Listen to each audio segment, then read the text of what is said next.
Selamat sore semuanya, nama saya Yulia Lamunjaya.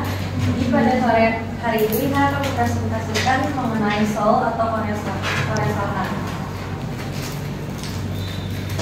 Nah, yang pertama ini ada landmark dari Seoul sendiri, yaitu ada Seoul Tower. Nah, dimana N ini tuh berarti itu Namsan, panjangannya tuh Namsan. Jadi ya otomatis Seoul Tower itu berada di Namsan.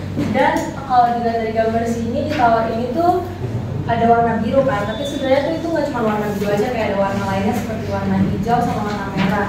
Dan warna-warna ini sendiri itu juga ada artinya sendiri. Jadi kalau biru itu mengartikan bahwa cuaca di Korea itu saat itu sedang baik. Nah, kalau hijau itu artinya cuaca di Korea itu sedang tidak baik, yang mengharuskan warga-warganya untuk memakai masker. Dan kalau misalnya warna tawar itu warna merah, berarti artinya warga di Korea Selatan itu diimbau untuk tidak keluar dari rumahnya. Nah, untuk tinggi dari tahunan itu 239 meter. Lalu untuk sejarahnya, jadi pertama itu Seoul dahulu didirikan pada tahun 17 sebelum Masehi di era BC, dan saat itu kota itu bernama Myeongdong. Nah, setelah itu Goryeo atau dinasti Goryeo ini mendirikan istana di Seoul, sehingga Seoul berkembang sebagai pemukiman yang sangat besar. Nah, akhirnya setelah dinasti Goryeo ini turun, muncullah ada namanya dinasti Joseon. Nah, di dinasti Joseon ini Seoul itu menjadi ibu kota, dan istana Gyeongbok dan Changdeok menjadi pusat pemerintahan kerajaan. Nah, tapi akhirnya Joseon ini tuh akhirnya berubah menjadi kekaisaran Korea, dan saat itu Seoul ditandai sebagai pusat pemerintahan. Nah, tapi waktu itu tuh Seoul itu sempat terisolasi, tapi akhirnya Seoul ini membuka diri ke dunia luar dan mulai modernisasi. Nah, di tahun 1910 ini Jepang itu menjajah Korea, namun kemudian pasukan-pasukan dari Amerika Serikat itu membebaskan Korea dari jajahan Jepang itu. Nah, tapi nggak sampai situ aja, Seoul ini mengalami kerusakan berat akibat perang. Perangnya itu perang antara Korea Selatan dengan Korea Utara, sehingga ibu kota ini sementara dipindahkan ke Busan. Tapi akhirnya Seoul ini bangkit dengan cepat setelah mengalami kerusakan akibat perang Korea tersebut dan menjadi kota besar dunia dalam waktu setengah abad.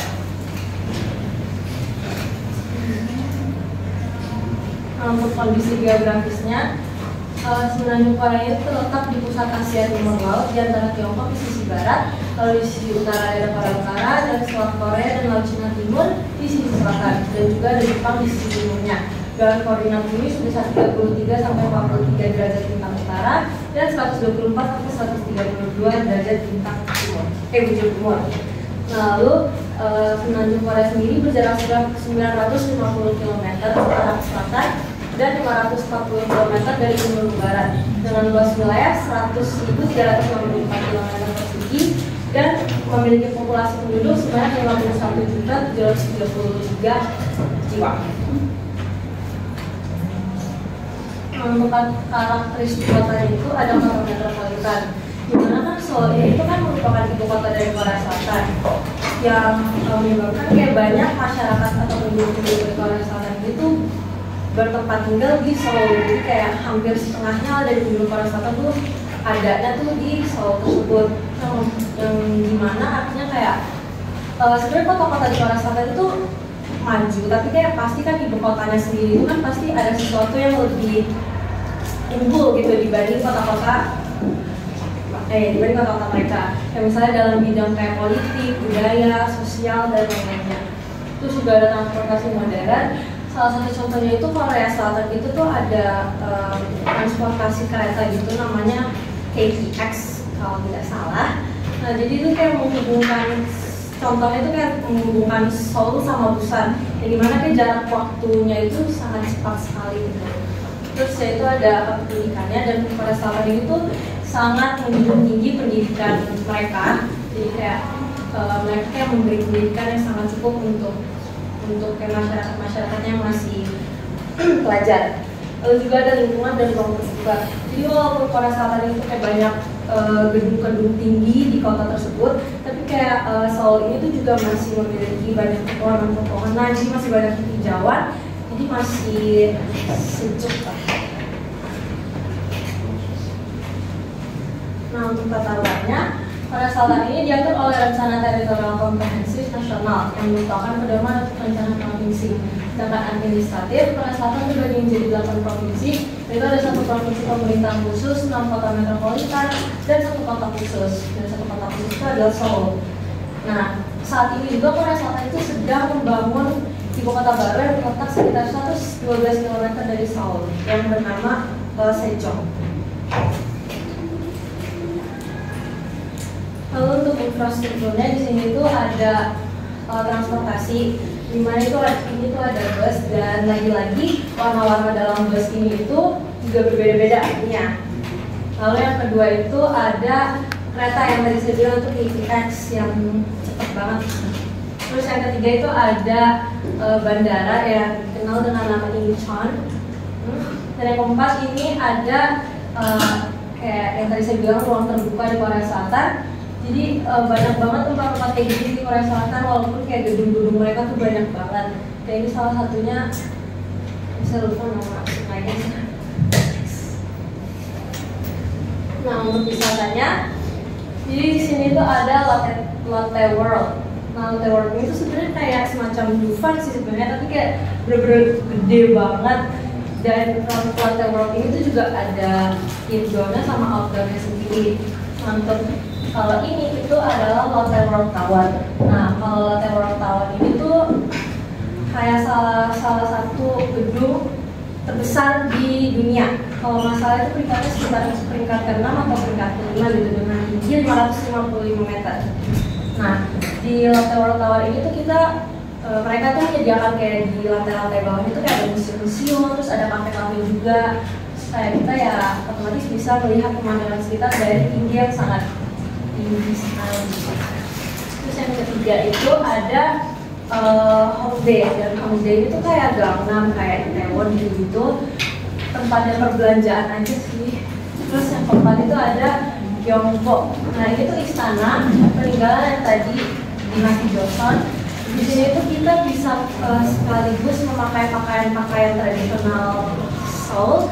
Terus kita bisa foto-foto, bisa melihat istana-istana, ya, dan desa-desanya juga. Tempat itu. Nah, untuk masalah dan solusinya, yang pertama itu obsesi terhadap pendidikan dan budaya yang kompetitif. Nah, lalu yang kedua itu ada angka bunuh diri yang tinggi, dan yang ketiga itu banyak kasus bullying di Korea Selatan.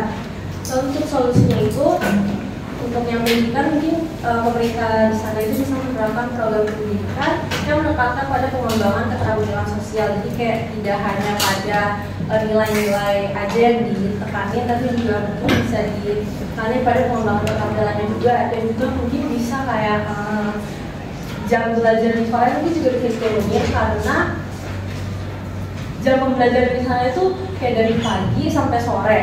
Terus kayak apalagi bagi kayak kita yang kelas 12 ini tuh, mereka tuh nanti setelah pulang sekolah tuh pasti ada les lagi yang mengharuskan mereka kayak pulang sekitar dari 10 malam.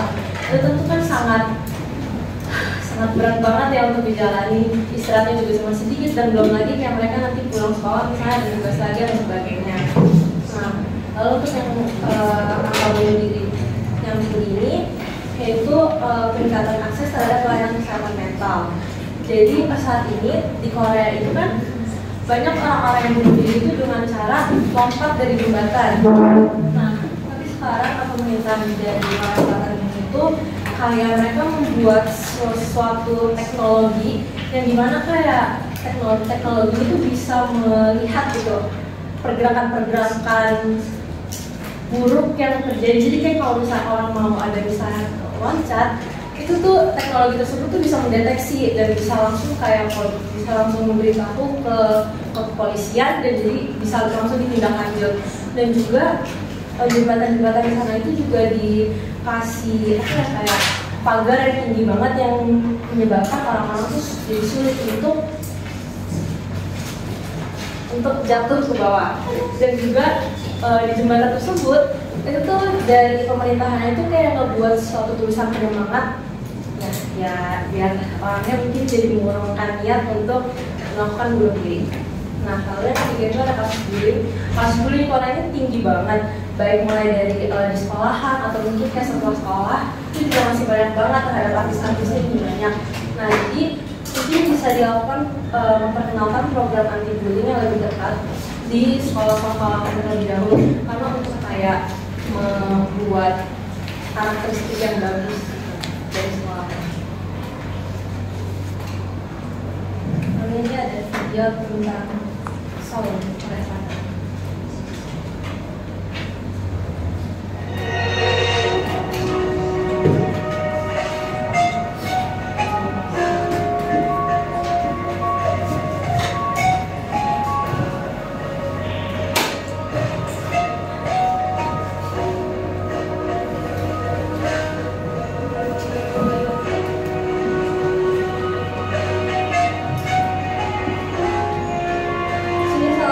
Tempat yang di sekarang tadi, jadi ada desa-desa itu kita bisa lihat juga. Nah ini tower towernya gitu.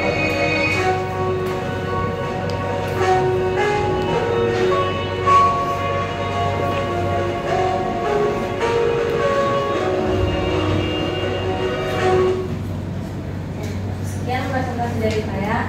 Di sini ada kata bijak, yaitu ruang adalah sumber daya yang terbatas, tapi juga sumber kehidupan yang tak terhingga. Jadi mari kita manfaatkan ruang dengan bijak dan bertanggung jawab.